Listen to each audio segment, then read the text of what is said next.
Bismillahirrahmanirrahim, starting with the name of Allah, which is specially merciful and entirely merciful. आज की जो हमारी video है उसमें हम ऐसे सेंटेंसेस को डिस्कस करेंगे जिसमें हम पार्शियली मतलब जुज़वी रजामंदी दिखाते हैं। यू आर राइट बट, मैं जानता हूँ आप ठीक है लेकिन, आपने जो रीज़न है आपकी वो आप दे सकते हैं कि मैं इस वजह से पूरा एग्री नहीं हूँ। आई कैन सी बट, मुझे पता है लेकिन, ठीक है, रीज़न आप दे दें। I am not completely satisfied, मैं मुकम्मल तौर पर मुतमईन नहीं। I am not entirely convinced but,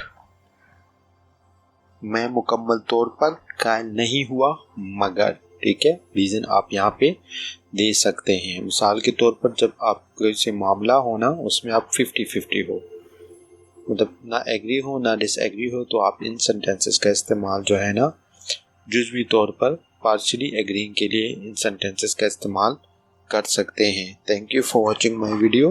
अल्लाह हाफ़िज़।